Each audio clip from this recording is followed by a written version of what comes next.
ज्योति व फूले और अम्बेडकर जी की संयुक्त जयंती में दोनों महानुभावों को नतमस्तक प्रणाम करता हूँ।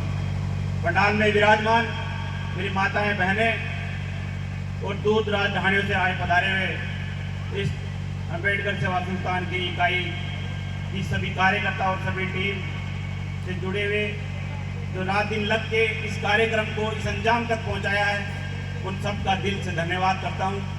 और इस कार्यक्रम के चार चांद लगाने वाले, इस कार्यक्रम को रंगारंग समा देने वाले मेरे बड़े भाई बड़े भाई संजय जी को भी धन्यवाद देता हूं, जिन्होंने इस कार्यक्रम की चार चांद लगाए। इनके लिए भी तालियां हो जाए जोर से एक बार।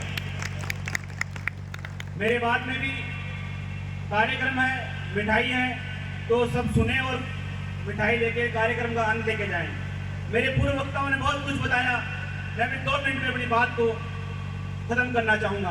आप जो ये सामने लगी हुई तस्वीर देख रहे हैं, इस तस्वीर को 2 मिनट गौर से देखिए। इस ललाट पे चमकता हुआ सूरज दिखाई देगा आपको। ये ललाट कोई ऐसे नहीं है, ये ललाट अमेरिका के राष्ट्रपति बराक ओबामा ने कहा था कि ये महाहस्ती अगर मेरी कंट्री में पैदा हुई होती तो हम सूर्य का दर्जा देते, इसे सूर्य का दर्जा देते। आप तेज देख रहे हो ना, हम कहते हैं मारवाड़ी में किसी ललाट में तेज है। आप देखिए इस महानुभाव के टाई, सूट, बूट लगा के सब कुछ इन्हें उस जमाने में इन्होंने पा लिया था। क्या जरूरत थी इन्हें, कहां जरूरत पड़ी इन्हें इतना कुछ करने की। ये एसी की गाड़ियों में घूम के, बंगले बड़े बड़े, महंगी से महंगी कारें इन्हें मिल जाती, आराम से ऐसो आराम की जिंदगी जीते। लेकिन इन्हें पता था कि इन झूपड़ियों में और अशिक्षित और दूर दराज अटनगन मेरा समाज है, उनके लिए मुझे लड़ना है, उनके लिए मुझे करना है। इन्होंने अपने सूट बूट सबको भूल के, त्याग के आज हमें जो यहाँ पहुंचाया है। मैं यहाँ खड़ा हूँ, जो मैं कड़प दे के यहाँ एक कुर्ता पजामा पहन के खड़ा हूँ, मेरे हाथ में ये माइक है, मुझे बोलने की हिम्मत है, तो इस महान विभूति की दी हुई उस पुस्तक, उस संविधान के अंदर मैं खड़ा होकर आज यहाँ बोल रहा हूँ। अगर उस संविधान में ये प्रावधान नहीं होता तो आप बात कर रहे हैं कुर्सी में बैठने की, आपको गांव के आसपास ही नहीं आने दे रहा। बाबा साहब ने एक ऐसी व्यवस्था की थी, उस व्यवस्था के अनुरूप ही हम यहां बैठे हैं और हम यहां विराजमान हैं। बाबा साहब ने ये कहा था, मेरे देश की, मेरे समाज की बच्चियां और महिलाएं, इनको हर अधिकार से वंचित नहीं रहा जाए, इनको बराबर पुरुषों के बराबर अधिकार मिले। आज इन्हें हमारे बराबर अधिकार है। मैं मेरी माताओं बहनों से कहना चाहता हूं कि शायद यहाँ बुजुर्ग माताएं बैठी है, कोई दादी लगती है कि उन्हें पता है जब उनकी जमीन में उनका हिस्सा नहीं दिया जाता था। आज हमारे पास सैकड़ों मुफ्त में चलते हैं अपनी बहन, अपने भाई से जमीन लेने के लिए। वो समानता का अधिकार बाबा साहब ने उस पुस्तक में दिलाया। बाबा साहब ने अपने परिवार को त्यागा, अपने बच्चों को त्यागा, अपनी पत्नी को त्यागा, अपने माँ बाप को त्यागा। क्यों? हम सब के लिए त्यागा।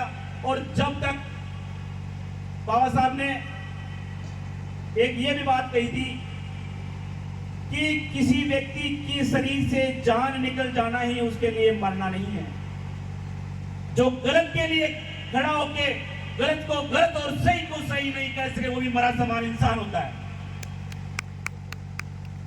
बाबा साहब ने, आज आप देख रहे संविधान के ऊपर कितना बड़ा कुठाराघात है। मैं बता देना चाहता हूं इस मंच के माध्यम से, अभी बाबा साहब की नस्लें जिंदा है, बाबा साहब की नस्लें जिंदा है। अगर संविधान की तरफ आंख उठाई तो आंख निकाल लेंगे हम। संविधान की तरफ आंख उठाई तो हम आंख निकाल लेंगे। हक और अधिकार की लड़ाई में, हक और अधिकार की लड़ाई में किसी को निमंत्रण नहीं भेजा जाता। हक और अधिकार की लड़ाई में किसी को निमंत्रण नहीं भेजा जाता। अरे किसी का जमीन जिंदा होता है वो खुद पे खुद चला आता है, खुद पे खुद चला आता है। अगर जिसको संविधान की रक्षा करनी है, संविधान को बचाना है, अपनी रक्षा करनी है, मैं यहाँ खड़ा हूँ, मैं किसी दूसरे के लिए नहीं, मैं अपने परिवार के लिए, अपने लिए सबसे पहले मैं बचूंगा, तब दूसरे को बचा पाऊंगा ना। जब संविधान रहेगा तब हम इतनी बात कर पाएंगे संविधान की। राष्ट्रपति बराक ओबामा अमेरिका के राष्ट्रपति थे, उन्होंने ये कहा था बाबा साहब के लिए सिंबल ऑफ नॉलेज, ज्ञान का प्रतीक बताया था। इनसे बड़ा आज तक कोई ज्ञानी नहीं हुआ, इनसे बड़ा आज तक कोई विद्वानी नहीं हुआ, इनसे टॉप पे किसी का आज तक नाम नहीं लिखा गया, इनसे बड़ा कोई शिक्षाविद नहीं हुआ, इनसे बड़ी किसी पास डिग्रियां नहीं हुई। आज तक मेरे बाबा से बड़ा कोई विद्वान इस दुनिया में पैदा नहीं हुआ, ना कोई होगा। भविष्य की बात भी हम कह रहे हैं कि ना होगा। इस महान हस्ती ने इतना बड़ा कीर्तिमान कर दिया, इनसे बड़ा कोई विद्वान ना था ना होगा। डिग्रियां इनसे जितनी है पूरे विश्व में, पूरे ब्रह्मांड में किसी के पास नहीं। इसलिए आप देखिए विश्व की सबसे बड़ी बड़ी यूनिवर्सिटियां, कोलंबिया जैसी यूनिवर्सिटी में देखिए सबसे टॉप में मेरे बाबा का नाम लिखा हुआ है, सबसे टॉप में मेरे बाबा का नाम लिखा हुआ है। बड़े जब सुनते हैं, जब पेपर में देखते हैं, अखबार में देखते हैं, टीवी में देखते हैं, गर्व से छाती चौड़ी हो जाती है, सीना चौड़ा हो जाता है। इस महान विभूति ने अपने शिक्षाविद का डंका पूरी दुनिया में बजवाया था। उस डंके की बदौलत हम आज सब एकत्रित हुए हैं। मुझे बोलने का मौका दिया, इसके लिए धन्यवाद चाहता हूं। और डॉक्टर भीमराव अम्बेडकर सेवा संस्थान तो ये आयोजक करवा रही है, इस आयोजक में हमारे इकाइयों के अध्यक्ष आए हुए हैं, इकाइयों की टीम आई हुई है, उन सब ने मिलके इस कार्यक्रम को अंजाम दिया है। उन सब का मैं धन्यवाद करना चाहता हूं। दाता रामगढ़ के जो यूथ इकाई है, सक्रिय कार्यकर्ता है, उनको मैं धन्यवाद देना चाहता हूं। उनका सम्मान बाकी है, उनका मान सम्मान बाकी है। और आप बैठे रहें, कार्यक्रम अभी बाकी है। धन्यवाद। जय हिंद, जय भारत, जय संविधान, जय मूल निवासी। बहुत बहुत धन्यवाद।